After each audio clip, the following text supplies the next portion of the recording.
Hello, this is Ronald Allen with Managing Change Through Effective Communications. Today's topic, what's a path? What's a path? Let's take a look. All of us can look around ourselves and see certain patterns, certain behaviors, certain environments in which we have become either accustomed to or tolerate. I want to share with you today, what does your path mean to you? What are you doing to communicate value and meaning? And do you still have sustainable passion? We'll get into that a little deeper. To bring yourself back when you find yourself, shall we say, marginalized? And that can come from many places. Most of all, of course, from those closest to you and those perhaps who should be guarding you and stewarding you through life. So 3 areas that we just can't avoid. 1, our family, where we've come from, what has birthed us into life, and in most cases, what has given us our own identity, our path. Think about it. When you were a little kid, if you still are, enjoy it. And what were the influences on your life? What were the things and events and occurrences that you wanted to enjoy and in some cases were removed, were taken away? What were the inner conversation you had with yourself? That's where we talk about managing change through effective communication. We always start with ourselves, the id, the ego. That's what we're really addressing. And you'll see as we go through this discussion, I've got quite a bit of notes here. As I develop these live chats, I have to do my preparation. The conversation I have in myself is no longer as valued if I keep repeating. So every now and again, you're going to see me kind of dip down my head to look at my notes because I really want this to be an eye-opener. And that's why I called it, what's a path? Not what is your path, but what's a path? So family, what we're born into, our immediate community, our grandparents, our brothers and sisters, nephews and nieces. Do we engage with them? What is the dynamic of your family? Why you do, why you don't, and of course, to what extent? That's a path. Just as we might look at a path of MS-DOS of files and data being shared across platforms, that's also a path.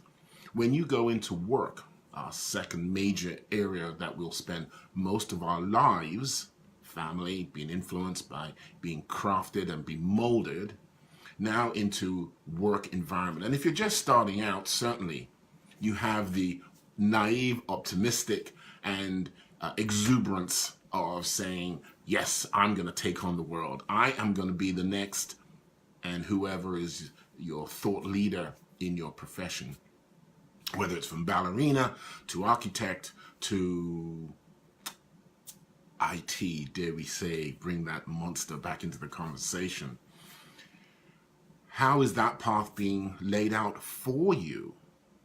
Are you looking at and using the access to media that we now enjoy and filtering checks and balances what you're receiving and then validating that information? You know, now, of course, Harvard, Stanford, the largest educational, I'll call them databases of knowledge, allow us to go on these platforms and get the information for free. Now, are we still of the old inclination that we say, well, what these thought leaders say is correct? But wait a moment. We can always find an opposite argument, position, proposition that says one argument is not as valid as another. Now, do we use the old adage of saying, I'm right, you're wrong? Or are we going to take knowledge, apply it in the world, apply it on your path of life, and then validate which one's giving you the best return, ROI, optimization, right? The alignment of your thoughts, your wishes, your dreams, your passions with what you've executed, how you've executed, And then how life has shot back an answer, how your colleagues have responded. Do you need the validity of your colleagues? In certain professions, you certainly do. I submit, and primarily the public that I speak to, are finding that they have to use what's referred to in the academic world as heutagogy methodology. What is that? It is, I will design what it is that I'm looking for. I will add the ingredients like a chef to what I believe will be the necessary skills, capabilities, experience, credentials that I will need to come out with and test in the market for myself what it is that I want. That is my path. What is yours? Are you strong enough? Are you courageous enough? Remember, your family's dynamics is certainly dictating to what degree do you move in that direction. Oh, don't worry about that. Oh, we've never had a child in college or graduate school or pursued this particular profession. Are you listening to that? Or are you listening to that inner passion and then seeking out the right resources that you need to fulfill, not achieve? Achieve is an end result. To fulfill. You fulfill, you're satiated, you go to the next level. You fulfill, you satiate, you go to the next level. It's a little like driving around the world, filling up with gas. In this case, of course, you'll have to do some flying or possibly sailing. Okay. So you've got family, you've got business. What's the next big area? Your personal, private space with your relationship. And for me, this is probably the most powerful, because when the other individual, I'm going to kind of start off at the end here, when the other individual doesn't have your passion, doesn't have your stick-to-itiveness, doesn't have your marathon mentality, what are you doing to cultivate them? Didn't say cut bait and run. Didn't say cut bait and run. I said, what are you doing to cultivate them? Because that's your commitment. Family teaches you one. You have to decide what you're going to do with that data, that information, that path that they're on, that they have set, that has been forged by previous experiences, life. We're going to get into that in a minute as well. We're going to totally blow you away with that. Then you've got careers. That's an extension of your family, to be sure. Maybe a mentor, a guardian, picked you up in high school or college and said, you are good at this. Maybe you went to a concert and you were impressed by the performers, by the technicians, and you decided to follow that path. Now you're in your private space with your loved one, and you are hopefully, bearing your soul. There's a great book written some time ago, I Can See You Naked, and it was primarily for speakers. And it was to get you to think about when you go into a public environment, those who have the jitters in speaking in a public forum, and seeing people for what and who they really are. Yes, they can be dressed up in $1,000 suits. Yes, they can come from academia of higher education. And yes, they can certainly come from halls of higher educational institutions. They're still human beings. They were still birthed through the womb. They still put their pants on one leg at a time. And if it's a skirt, I know you can't jump into it with both feet. You still put the skirt on one leg at a time. So now you're looking at the earnestness of that relationship. Do you have the conviction to tell your spouse, your lover, your significant other, that this is the path you want to go and you need their help? You want their help. You would like their help. So these three kernels, these three cornerstones of our lives set our path. Now life, as we know, comes along and says, I got a curveball for you. Let's talk about wicked change. Let's talk about the tsunamis of life where a loved one is taken away from you.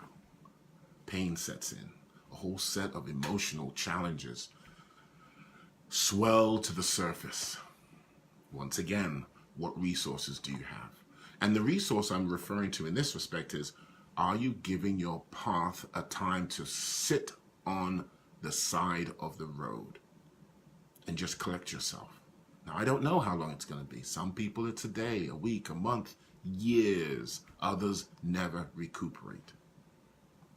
What's right? What's wrong? Therein lies the path. Because life and certain individuals might come into your world and say, you need to move on. I always despise that expression. You need closure. I'll tell you what, let me put you in the doorway, slam the door on your face, and we'll just carry on, because that is such a personal thing. Yes, of course, life only comes once in a while, and yes, we need to grab it by the neck and run forward, because this is all we have. Not all of us can do that. And if we give that person the time to acknowledge and recuperate in their way, just possibly, just might be, they'll come back on the playing field in life and hit a 6. If, on the other hand, we push them and egg them and tell them that they should have full closure, they need to get on with their life, their significant other, the event in their world is only, they may break. And as we know, with glass, with metal, with wood, once it's fractured, it is never as strong as it was before.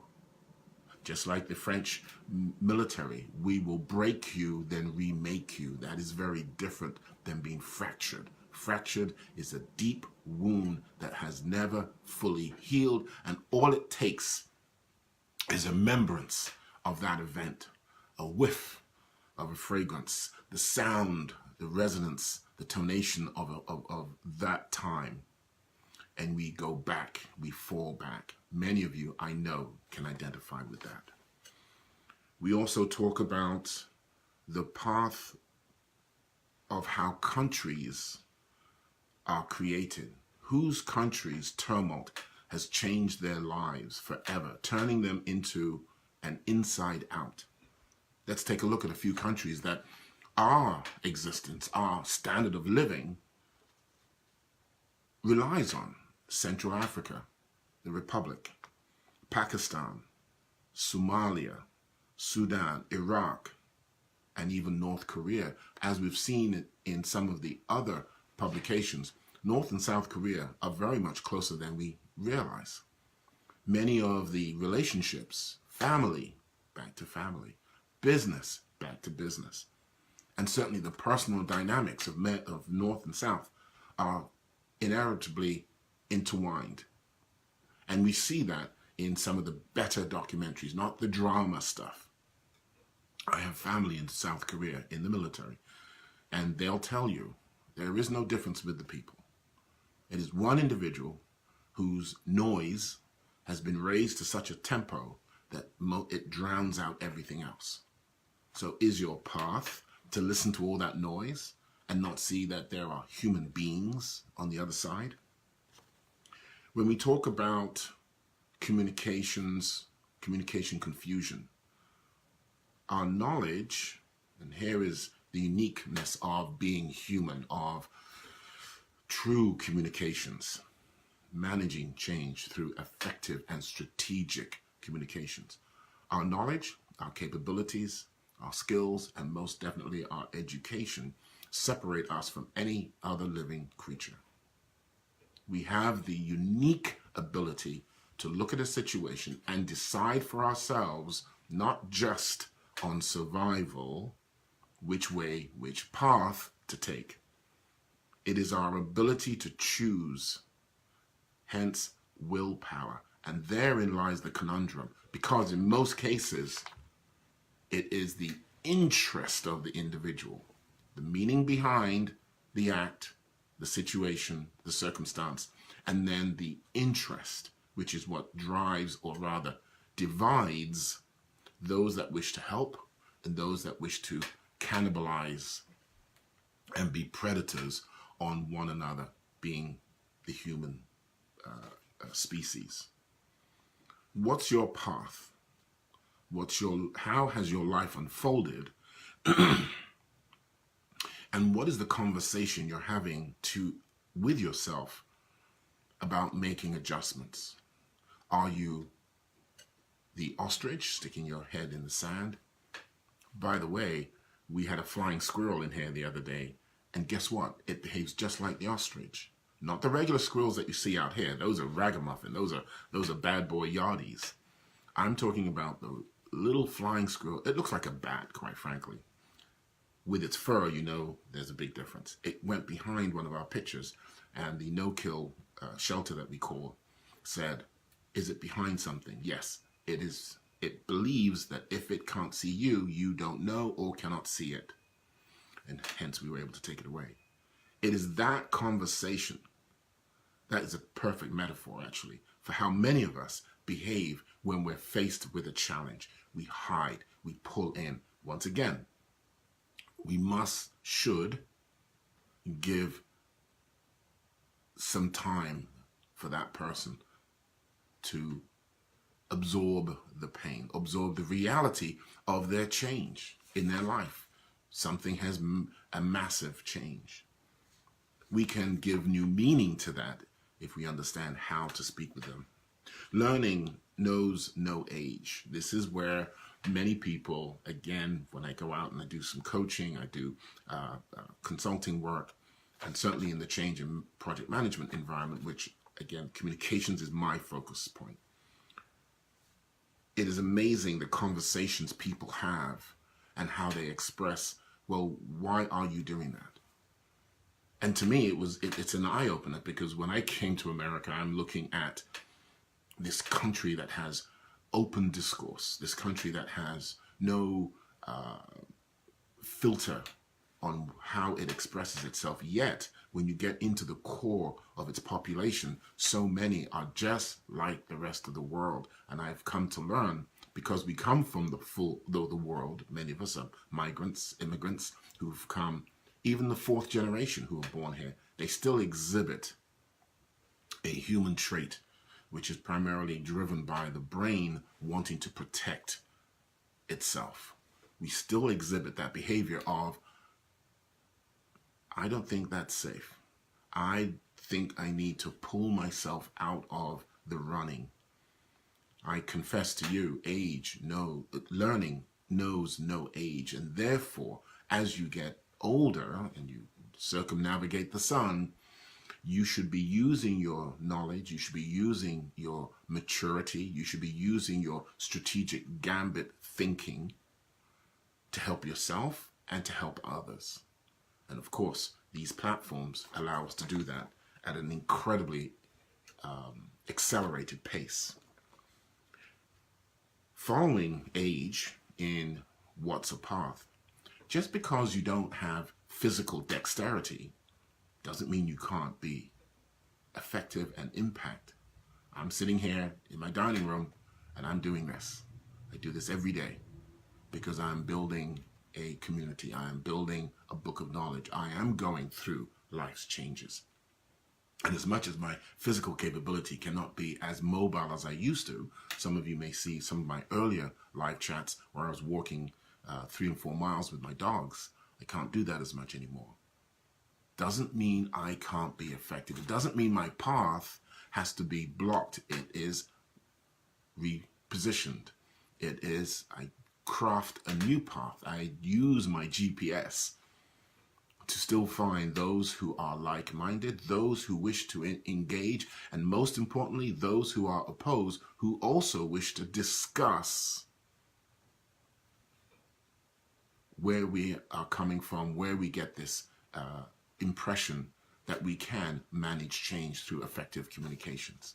How could we help one another? How could we mutually come away with beneficial information that is actionable, that we can use, that we can take a little iteration, the 1% as they refer to. So we talked about people and countries. We talked about your family being the first nucleus of influence, business, careers, whether you're self-employed or employee, your personal private life with the one that you love. Those influence your path. Are they the ones that have taken you in the wrong direction? Do you regret? Can you get back on track? Have you had to pull in and take a pit stop for a while? All of those are fine, because you'll realize very quickly that you are on your own. When you start delving into what it is that you enjoy, you are really passionate about, it's you. You're creating it and sharing it with others. You can't bring them along. Justice. Justice of what we think. And we know we can get into hot water very, very quickly with this one. The bottom line is, if you're not a mover, shaker, if you cannot create stakeholder interests, is it worth your while expending that energy when you're not going to make a difference? That's the hard reality. That is life. That I can understand. That I can deal with, because that is reality. If you want to go to bat, you better be able to hit some home runs, because life is unforgiving. So let's go into what's your path. We said, we did the family, we did the business, we did the personal. We shot you some examples of experiences that people around the world. Helen, how are you? Great. Oh, Helen, good morning. Great to see you. Long-time acquaintance that I met up in Brooklyn, New York. This woman is incredibly instrumental and effective. She was doing PR. She is a woman who did PR before women were recognized in that field. That's another one, by the way, in terms of paths. You know, I know a lot of African Americans love to talk about the first African American who did this, the first African American who did that. It is important to recognize those things. Understand, you're following your own path means you're the first. You're creating new opportunities for others behind you means you're the first. You're bringing a legacy means you're the first. Don't get caught up with titles. A lot of people say, oh, you're from England. Oh, my goodness, your voice, bada bing, bada boom. Don't get caught up with the glitter.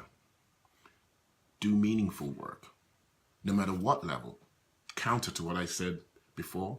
And you'll find that that's how I think. It's not good, it's not bad. It's not one, it's not two. It's not on, it's not off. It's not better, it's not worse. It is, what can we do with the resource, with the situation? Intelligence, military, always talk about that. How can we create the best possible outcome given the circumstances, given the ingredients to what we're dealing with? That's your path. Because as you grow on, as you move forward, new information comes in, new people who have done things differently. You can add, you can attach. It's like transformers.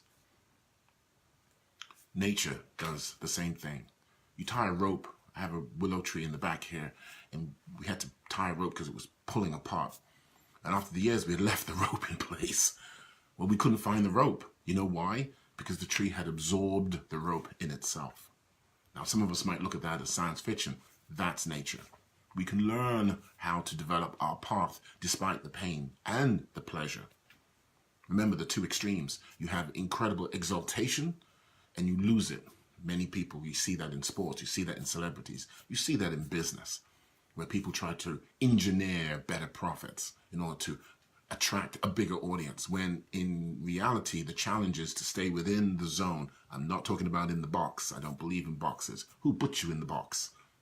Who gave you that box and why did you climb into it? I'm talking about life's strata. Mountains are only so high. Trees only grow so large. What is it? The blue whale, I think, is the biggest mammal on the earth. We all have a strata, a bandwidth in which we can perform optimum levels. That's the path you should be seeking. And I'm going to wrap up here because let's take that into consideration. Change is constant. Flexibility. Thank you, Helen. Absolutely. Change is flexibility. And it's recognizing the kernel of opportunity is recognizing when you need to make that change, when you need to cut bait and leave, or support that individual and gain strength from it. Don't think that you're giving up. A lot of people say, well, I'm sacrificing. You only have so much time on this planet. And guess what? You only can do so much during that time. So if you opt to prioritize your categories, your interests, and you set a path to follow, then there is no sacrifice. It is what you want to do in order to get what you want. Whether you get it or not, that's not the point. Because there are many people doing what they don't want to do and sure as heck are not going to get what they want. Whereas those of us who decide to move through the molasses of life and learn from each and every experience, you'll find a more calming, more reflective, a Dalai Lama, if you will. So I'm going to wrap up. What's a path? Repeat fundamentals to communicate dedication. Review outcomes and adjust to communicate focus. Recontextualize your experience to communicate meaning. Find your spark to communicate value. Identify intangible assets in your life in producing tangible results. Now that's a path that I can follow. This is Ronald Allen, managing change through effective communications. Thank you all for the comments. A lot of comments. Maybe I need to change the time I do my live chats from pretty much midnight, 2 o'clock in the morning to this time, which is what? It is 12. Yep, just about 12 o'clock. Thank you once again. This is Ronald Allen, managing change through effective communications. You know where to find me.